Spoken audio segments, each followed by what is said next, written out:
If it's been raining where you live like it has here, you might feel like your golf game has to go on pause. But honestly, some of the best practice happens indoors. Today I'm going to show you 3 ways that I keep my golf game sharp when I can't get outside.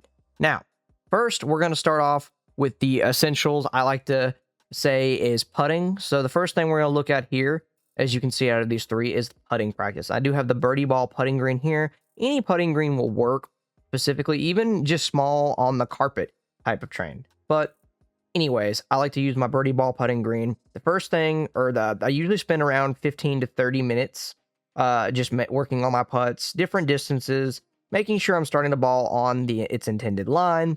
You don't have to have a huge putting green or an expensive setup either. Like, again, you can literally just kind of practice on the carpet to maybe a tee peg or something like the corner of that entertainment center back there you see. Literally just practice and start getting some, just getting normalized with the fact of putting and putting to a specific target, obviously like a golf hole. And if you're putting to more of a smaller target, obviously your putting is going to improve overall.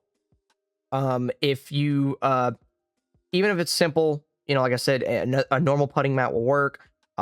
Carpet will work just fine. Again, you don't have to go out and buy the birdie ball putting green like I did. I just specifically like this one a little bit better when it comes to practice. And I work on, again, more of anything, the consistency, confidence, and distance control. And this putting green, as fast as it rolls, really helps me do that.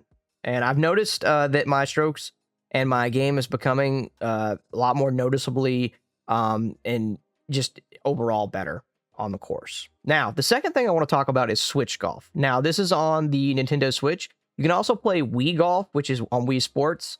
But I do like the Switch Golf better. Now, obviously, a video game isn't going to replace real golf, but I actually think this helped my course management and decision-making a lot more sharper. It also scratches that golf itch when it's just pouring outside and you can't get on the course, let's be honest here. Sometimes I'll even play virtual rounds, a few virtual rounds. Sometimes I'll play like double 18, sometimes more than that. I'll just keep playing all day. Just to stay mentally engaged with the game until I can get back outside.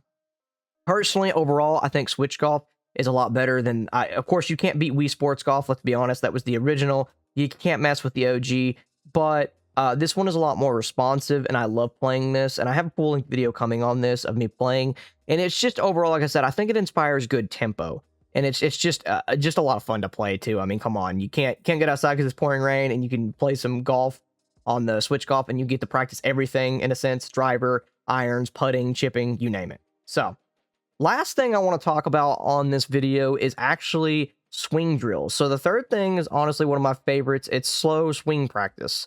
You don't hit golf balls inside, so instead, I work on my grip, my posture, and my tempo, hence the Switch Golf we were just talking about with tempo, and keeping the club face square, obviously. Lately, I've been working hard on simplifying my swing. Slow motion reps have helped me feel exactly what the club is doing and kind of get back into my basics and just swinging that golf club and getting used to it, especially with the grip and, like I said, everything else in tempo. Something that really helps here is the LM1 shot monitor that I have, and that's something that is actually great for, and that is swing speed. I do believe the swing speed calculator on this, and you can do speed training as we just showed you there, can definitely help that. So I like to put that behind in my kitchen. My cat wanted to join the video too. I had to back him up. I don't want him to get hit. But this particular, like I said, you don't even need a bucket of balls or anything. You can literally just grab your golf club and just start swinging and doing swing training. Of course, that kind of keeps you back there, telling you, of course, your swing speed. Again, this is a pitching wedge, so I'm not expecting very much here. And I'm just doing very light tempo swings to kind of keep that club face square and kind of just see where I'm at and to stay in that rhythm, of course, why it's being miserable outside, raining and stuff. So at the ending here, so there are 3 ways I practice golf indoors, as you can see, when the weather keeps me off the course. That is putting, number 1. I like to play, of course, the Switch Golf. And of course, I do like to do my swing training here with the LM1 shot monitor. If you enjoyed today's video, I'd love to hear from you guys. What do you do when it's raining outside, and how do you practice golf indoors? But if you enjoyed today's video, please leave a like and consider subscribing. I have more golf tips, more golf reviews, and other stuff on the way. So thank you so much for watching, and I'll see you guys in the next video. Again, leave me some comments down below how you practice indoors when it's raining and your golf.